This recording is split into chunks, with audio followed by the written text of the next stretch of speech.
Rome, in the person of Clement of Rome, originally received this epistle to the Hebrews. Then followed a period in which it ceased to be received by the Roman churches. That's not the Catholic Church. Then in the 4th century, Rome retracted her error, a plain proof that she is not unchangeable or infallible. As far as Rome is concerned, the epistle to the Hebrews was not only lost for 3 centuries, but never would have been recovered at all but for the Eastern churches. It is therefore a happy thing for Christendom that Rome is not the Catholic Church. It plainly was written before the destruction of Jerusalem, which would have been mentioned in the epistle had that event gone before. Compare Hebrews 13:10, and probably to churches in which the Jewish members were the more numerous, as those in Judea and perhaps Alexandria.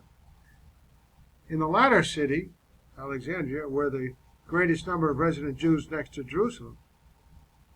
So, in Leontopolis, in Egypt, was another temple with the arrangements of which WIESELER thinks the notices in this epistle more nearly corresponded than with those in Jerusalem. It was from Alexandria that the epistle appears first to have come to the knowledge of Christendom. Moreover, the epistle to the Alexandrians, mentioned in the Canon of Muratori, may be possibly be this epistle to the Hebrews.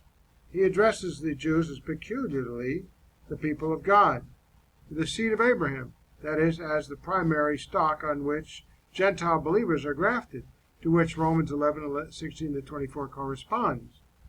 But he urges them to come out of the carnal earthly Jerusalem and to realize their spiritual union to the heavenly Jerusalem.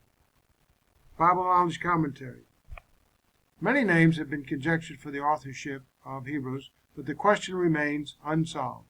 The tradition of Pauline authorship is very old and has never been decisively disproved. From the time of Pantanius, died AD 190, it was held in Alexandria that the epistle was in some sense Pauline. Clement of Alexandria thought Paul had written it originally in the Hebrew language and that Luke had translated it into Greek. I would say if Barnabas was the author, he was close to Paul, so there's going to be some overlap. So the argumentation could be either. On the basis of style, Origen doubted that Pauline authorship was not willing to set the tradition aside. In a famous statement, he admitted that only God knew who had written the book. The belief in the Pauline authorship of Hebrews belonged chiefly to the East until a later time. Jerome and Augustine seem to have been responsible for popularizing it in the West. In modern times, it has always usually been felt that the style and internal characteristics of Hebrews rule out Paul as the author, but arguments built on such considerations are notoriously subjective and have also been used to prove highly untenable propositions. Still, it must be admitted that when Hebrews is read in Greek and compared with the known letters of Paul, the total impression is that here one meets a spiritual mind clearly attuned to Paul. How about Barnabas? But in subtle ways quite different. Quite different, rather than quiet different. This subjective impression, however, would not have prevailed if the early church's tradition had only mentioned Paul. Barnabas proposed as the author. Here we go. In fact, the other name with early support is that of Paul's former missionary partner, Barnabas. This tradition appeared first in the West in Tertullian. In a polemical passage, he quoted from Hebrews and assigned the quotation to an epistle by Barnabas. Moreover, he did not talk as if this were his own opinion, but simply a fact which his readers would know. The view that Barnabas wrote Hebrews was referred to at a later date by Jerome and reappeared in Gregory of Elvira and Philaster, both writers of the 4th century. There is reason to think that in the ancient catalog of canonical books found in the Western manuscript called Codex Clarimontanus, the book of Hebrews went under the name of the Epistle of Barnabas. The evidence is not extensive, but the fact that it came from the West is perhaps significant. The only geographical reference in Hebrews is to Italy. And if the tradition about Barnabas is true, it is not surprising that it comes from that part of the world. In other respects, Barnabas fits the requirements for authorship of this epistle.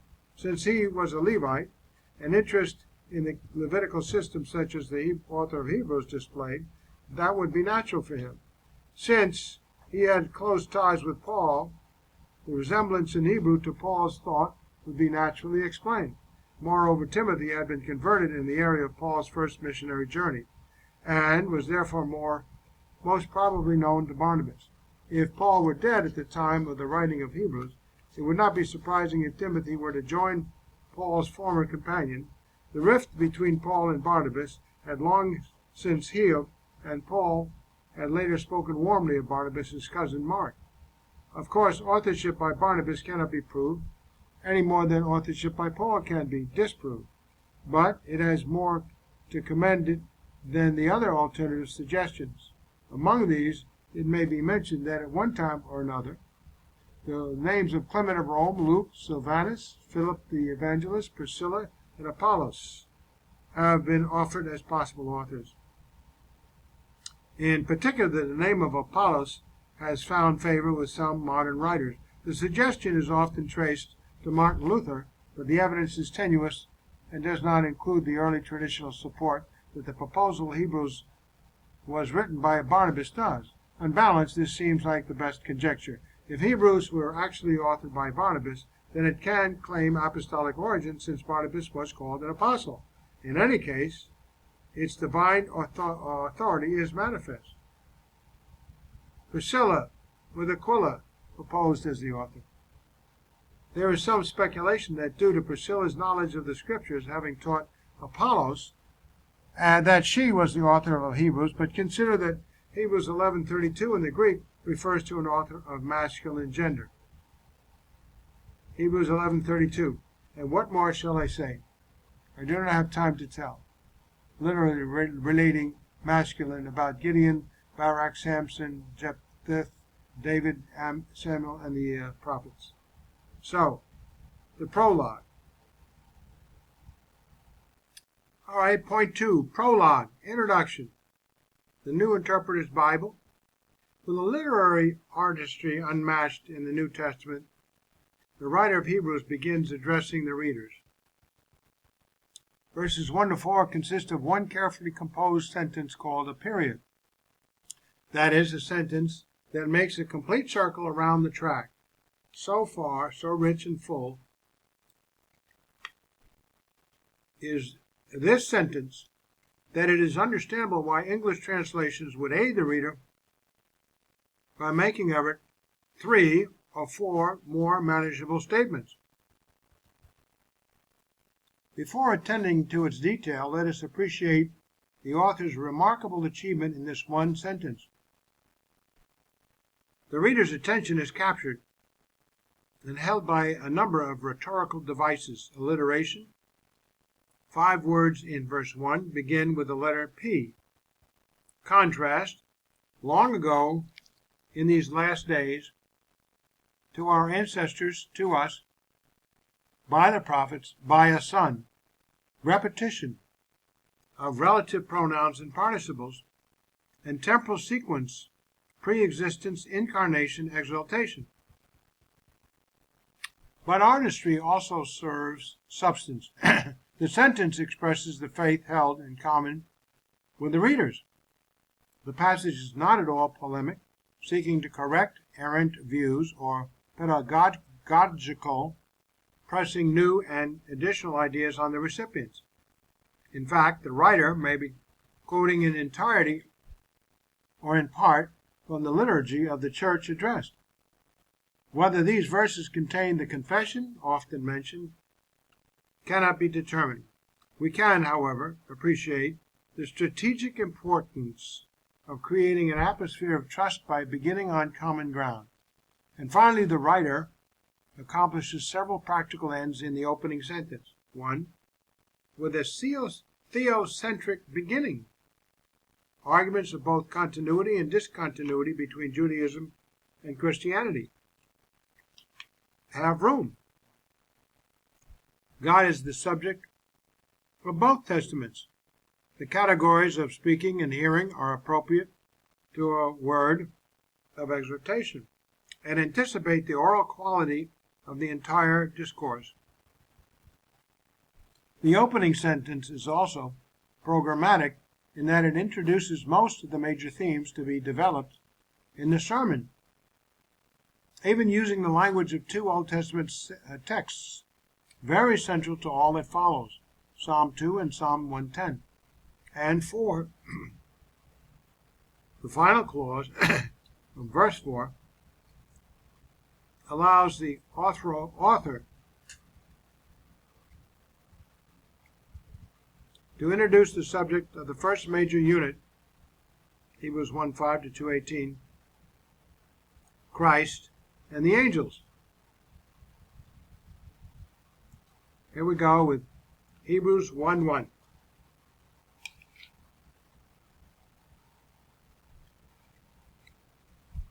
In the past, God spoke to our forefathers through the prophets at many times and in various ways. In the past refers to what God had done in the past in a unique way. It is interesting to note that this phrase, in the past, introduces God's working through a unique means at certain times and in various ways, which is not today his continual practice. Notice the past tense, namely that of speaking to mankind through the prophets. Then came the pinnacle of this revelation, which is portrayed as replacing this past method of revelation through and in his Son, verse 2.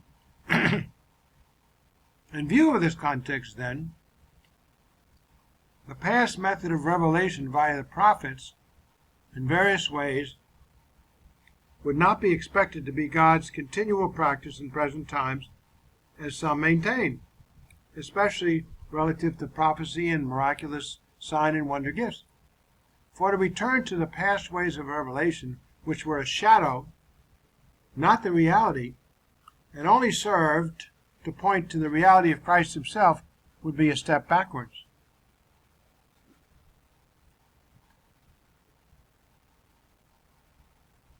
Expositor's Bible Commentary. Peli means of old, rather than simply formerly. The revelation the writer is speaking of is no novelty, but has its roots deep in the past. He is not referring here to what God does continually, but to what he did in the days of old, in the time of our forefathers. Point 2. God has been active in the past from the beginning. In the past, God. Expositor goes on to say, it is significant that the subject of the first verb is God, for God is constantly before the author. He uses the word 68 times, an average of about once every 73 words, all through his epistle. Few New Testament books speak of God so often. Right at the beginning, then, we are confronted with the reality of God and the fact that he has been active.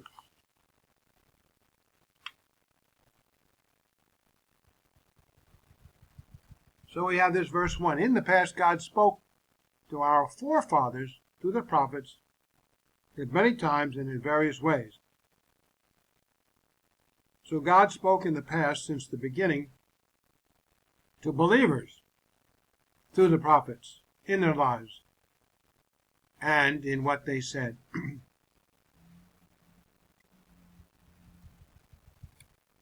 Expositor says, the expression forefathers is usually translated fathers and is normally used in the New Testament of the patriarchs.